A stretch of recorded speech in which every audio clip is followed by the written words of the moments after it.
We'll be back from the break, and Business Today continues. Now we look at heavy truck drivers. Uganda's population is estimated at 37.7 million, of which more than half are females. The females constitute 51% of the total population. Women's journey to empowerment comes in different styles.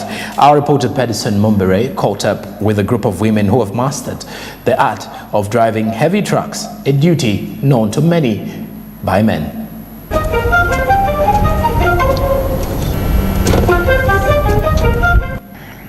Today, when companies talk about diversity, they usually mean in top management positions.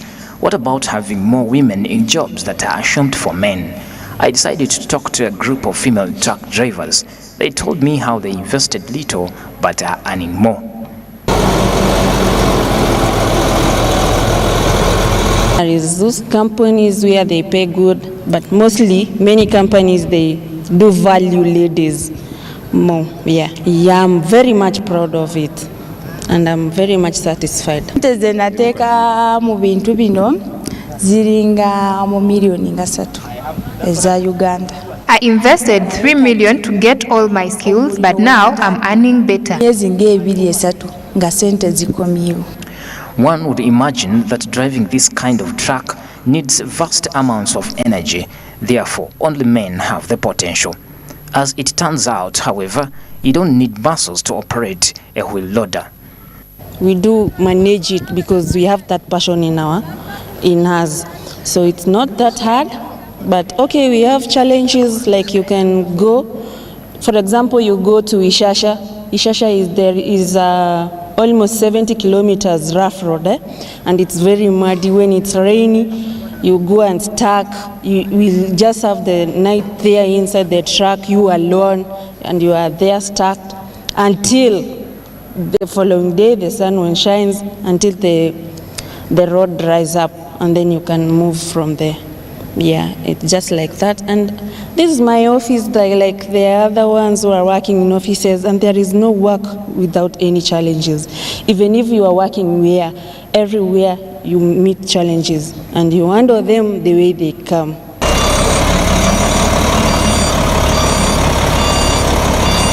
These women told me that the world is changing. There is a need to cross boundaries and reach out for even those opportunities that were initially beyond their reach. Studies show that women comply with traffic laws more than men do. They are generally more cautious as drivers and take fewer risks on the road. This results in them being involved in fewer accidents, using less fuel and reducing vehicle wear and tear.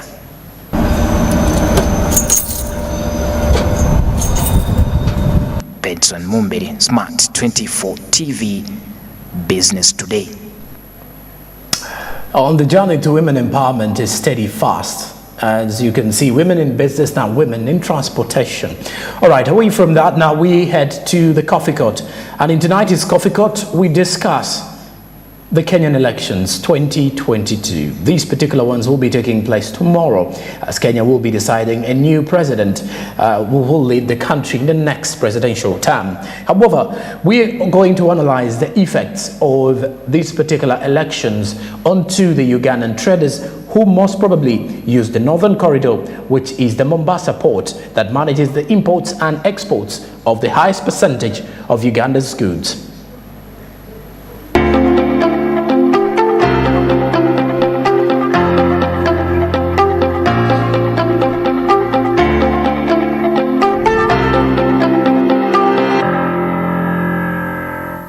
Every after 5 years, our counterpart, that is none other than Kenya, goes through polls. I must say, in the former just concluded election, it was a great tragedy.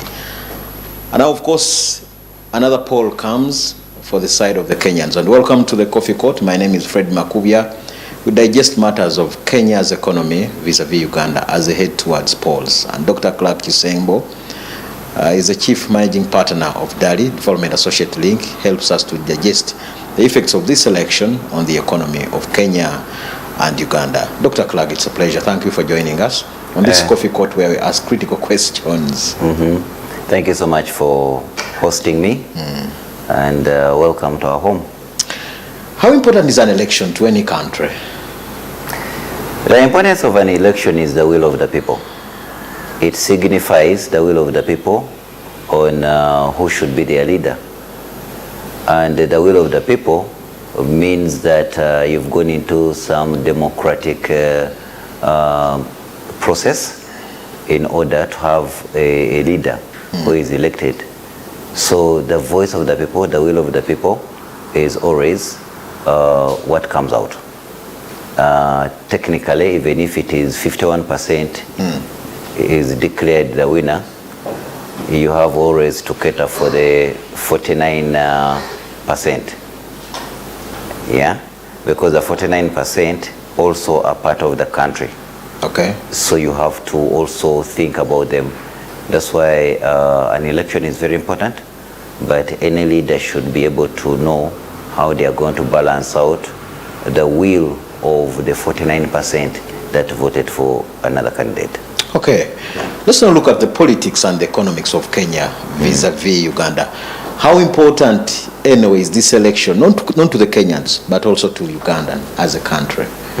Yes. So the politics of Kenya is very dynamic, actually, in the whole region. Because when you look at the East African community, you realize that Kenya has the most robust economy. One, it has been the largest economy. Two, it's the fastest growing economy within the region because it keeps growing as much as others also are growing rapidly. But also, it is positioned in a way that it is at the coast. It has a coastline. When you look at East Africa, there is Kenya, the coastline, and Tanzania. The rest of the countries are inland. Uganda is a landlocked country, meaning that most of the goods which are imported come by road and otherwise by train. Okay.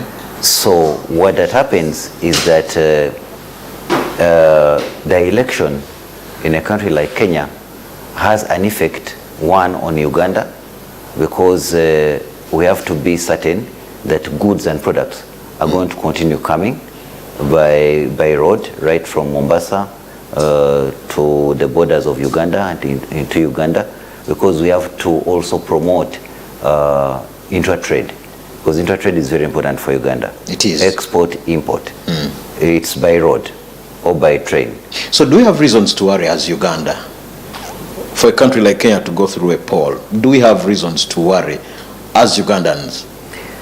At the moment, I want to be positive because you know what happened in 2007 when the polls went violent, lots of killings, people lost their lives. It was ethnicity like kind of driven. Lots of people lost their lives, and back then I also lived a lot in Kenya, witnessed a lot, and the Kenyans committed that that situation should never happen again. But of course, you know, like an election. I'm talking about the economic anxiety, Doctor, not even this other political. I'm talking about the economic anxiety. Do we have reasons to worry from Yes. the economic perspective of From it? the economic perspective, yes, because remember that once they go into the election, chances are that the borders could be closed for a period of, say, 2 weeks. There is that possibility. But also, you realize that the economic anxiety, realize the situation in which this poll is happening. If this poll had happened about a year ago, it would have been a totally different dynamic from now. The economies of the East African countries, and especially Uganda, are suffering a lot. Inflation is high, prices have gone high, affected by the war in Ukraine. It's everywhere. It's everywhere. The problems you're talking about are everywhere, Doctor. Yeah, everywhere, including Kenya. Kenya was projected for 7.5 GDP, the highest, by 2022 going 2023. It has dropped to 5.7. It's still high, but it has dropped because of this situation in the last couple of months. Now, where does that leave other countries like Uganda?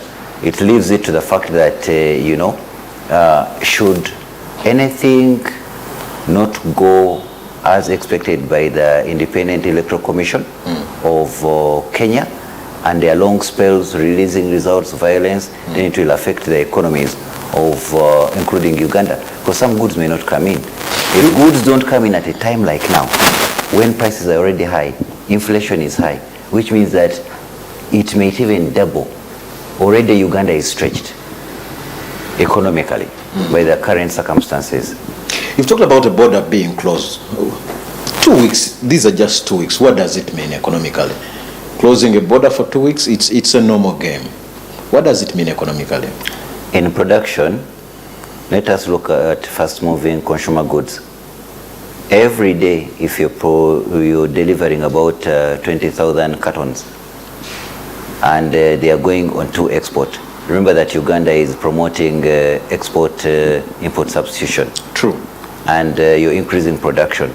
So increased production means that more jobs, retention of foreign exchange, which should have been going out, but now you're bringing in. That's per day, 20 cartons. I'm just giving you an example. So of beverages. 14 days multiplied at 20,000 times 14 days. That is how much you're going to be locked in on production. One, the jobs will be affected because you're not having returns for those, for example, 2 weeks. So 2 weeks may look so small in the world of economics, of our financial economics. We see it as a very long period. Anything can happen. Markets are very volatile. Anything can happen. Shares and stocks right now are at risk because all those who are investing in Kenya are standing back and watching. And remember that once the driving economy of a region has gone into more of a downtime, even other countries like Uganda are really affected. Okay. So basically you're alluding to the fact that the effect of this election is enormous. Does this also apply to other countries? It does, because remember that the East African community initially had Kenya, Tanzania, Uganda, Rwanda, Burundi. It has extended. Southern Sudan is in. The DRC, the Democratic Republic of Congo, was accepted in. So you see, there is prospects that Ethiopia could also be joining. But let's concentrate on these that have been confirmed. Okay. The population of the East African community is estimated at about, when you go and read literature, about 300 million. As of 4th August, the United Nations calibration brought it to 400.8 million. 400 million, 800,000 people. That is the population. Now, Rwanda, Burundi, DRC, Uganda, including Sudan, are all dependent on the route of Kenya. You see, when the goods come into here, they'll either go to Sudan, DRC, Rwanda, or Burundi. When you look at the route which is passing from Dar es Salaam through the vast Tanzania to drop into Burundi, it's a very long, challenging distance and a cost, of course, implications. If you look at the route through the lake, if you use the Tanzania, come to Mwanza, go onto the ferry, the goods to bring across Lake Victoria, that's also another hassle. So Kenya is the closest. But also, the purchasing power of Kenya is really very high. Not only for foreign goods, okay, but also within the other countries. When we are doing the East African intra-trade, you'll find the purchasing power of Kenya is so high. Okay. So these countries will be affected negatively if at all the poll goes into violence, or it has a downtime or a lockdown. So we pray that it's straightforward. And things go in the right things way. Stabilize. But I think Kenyans have learned from experience, like I said initially, And but of course, you know, you can never avoid the tensions. In fact, that draws me to those that study history talk about the Bourbon monarchy, which forgot nothing and learned nothing. What is it that the Kenyan must learn from the previous polls? They need to learn that their economy could go down, not only the neighbors like Uganda. It's already down globally. It's already down By globally, COVID and many other and it's factors. now at 5.3. That 5.3 could slope to 2. Because remember that if you're not trading on the stock market, the Nairobi Stock Exchange has now gone a bit low or slow. If you're not trading, which means that even economically you're being affected. But the learning is that life is very precious. A lot of people lost their lives in the violence of 2007 polls, and I think that has been in the memory of Kenyans up to date. Talk to us about the other counterparts, the presidents of the different East African countries. Maybe to my president, the Republic of Uganda. Does he have a very critical role to play in just a few seconds, a few minutes that we have as Kenya gets into the polls? Very critical, because every president is watching right now. It's not just a matter of watching. It's they are watching, but also being conscious of what would be the positive and negative implications. Should it turn out positive, whoever is elected as president is the leader and continues to the recovery of the economy. What worries President Museveni in these polls? I am talking to him as a president of Uganda, since you alluded to the fact that this election is very significant to Uganda. What should worry him as the president of Uganda? Already Uganda has challenges. The economy is rife. Prices are high. Inflation is high. The dollar, the last I checked, was going for 3,880. It could even end up in 4,000. That is very bad for an economy. What worries him is economic recovery. If he was able to handle COVID, this is a simple matter. This is not a simple matter, and neither was COVID. Because remember that COVID, we are still grappling with the effects that COVID left. There is fighting COVID, you know, but there is the after effects, which is the economic recovery. If the Eastern Europe war had not broken up, probably the recovery would have been even faster. But now with it, and there's lots of geopolitics right now playing around, especially with our country, and the president is on the lookout. All economists, even advisors, special advisors, should be looking out to see where does Uganda stand as far as trade is concerned. Is that important anyway? It's very important. How? Because Uganda is positioned almost at the heart of the East African community. Remember that as much as there's been a road constructed from Kenya through Marsabit, it can get into Ethiopia, it can cross into Sudan. There is a civil strife in that place. Remember the place where you've heard of Al-Shabaab? Oh yes, I have. Now, that is almost their territory. There is certain territory in northern Kenya where it's not a very peaceful area. So as much as that road exists, it's lesser used and better to use Uganda and then go to Sudan, however far it is. But for a business person, it is less risk than losing everything. Uganda stands at the heart of what goes into DRC.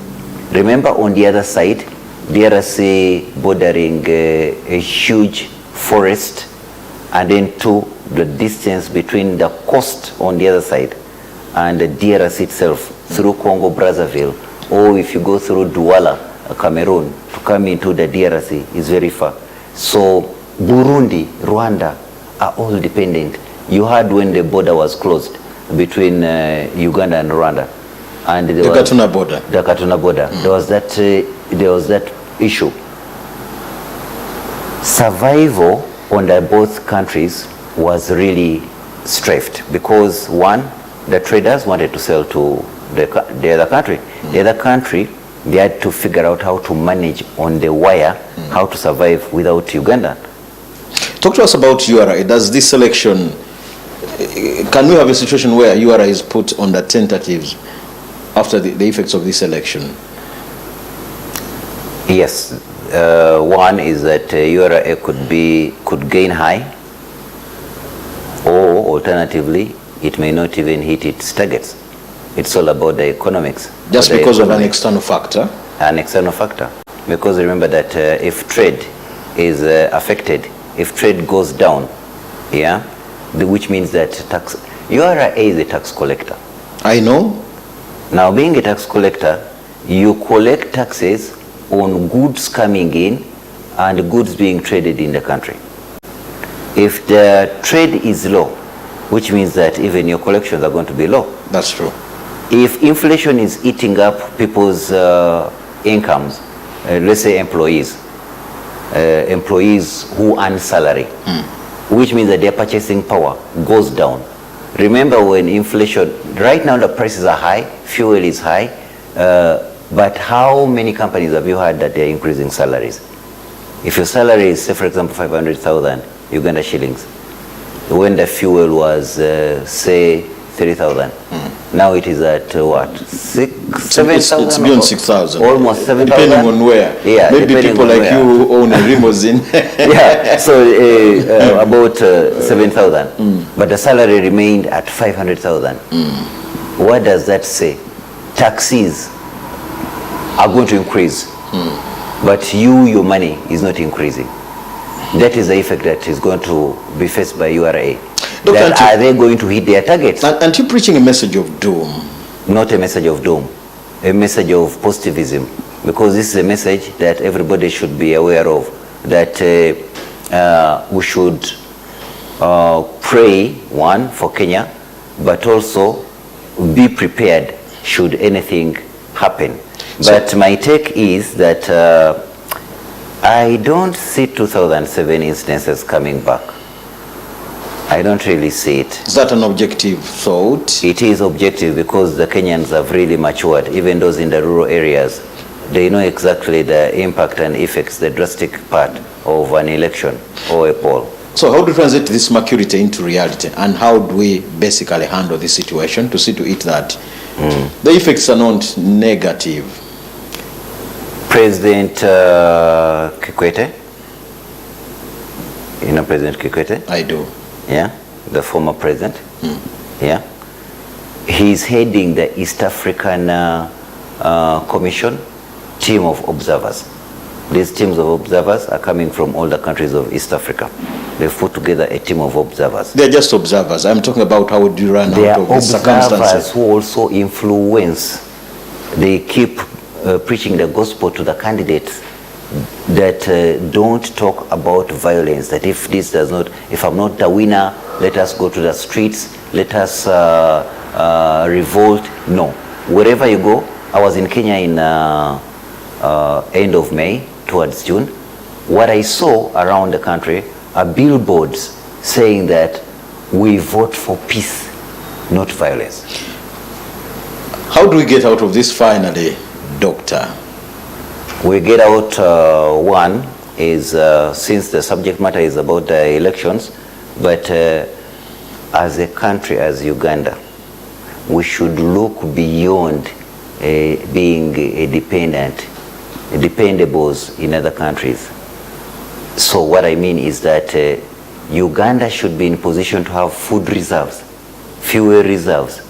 It should be able to handle circumstances like this, increase production, industrialization, and then have reserves that you see, for example, a country like Rwanda, you think it's affected as Uganda? No, because they have a ceiling on certain prices. You don't wake up one day, first we're a liberal market, forces of demand and supply. For them, they regulate their prices. Here, it's almost unregulated. You can wake up and state what price you want. How we come out of it, one is to be proactive and have reserves, and whether this government or the governments to come in Uganda should think of reserves. That's how countries survive in terms of recessions or depressions. For the election part of it is that we continue to encourage our brothers and sisters in Kenya to vote for peace and not violence. Doctor, thank you for joining us. If I had the capacity and audacity to change the motto of Uganda and probably lend it to Kenya, I would say, our motto says, for God and my country, Uganda. If I had the capacity and the audacity, I would probably lend it to them by saying, for God and my country. Now that I do not have that capacity and audacity, our prayer is that we should vote for peace. The politics and economics of Kenya, of course, has a lot of impact on Uganda's economy. My name is Fred Makubia, and this is the Coffee Court.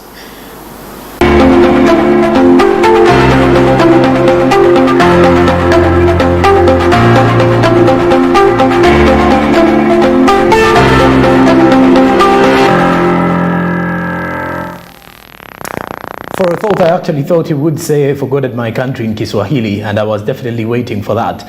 Meanwhile, thank you very much, Fred Makubia, for the Coffee Court. Tomorrow, Kenya will be deciding and making a new selection in regards to who will be leading the country in the next few years. And by tomorrow morning, we will definitely be here to give you a brief from the economic perspective of Kenya's elections on Smart Men's Business. So you will be getting me in the morning with Barija Andrew.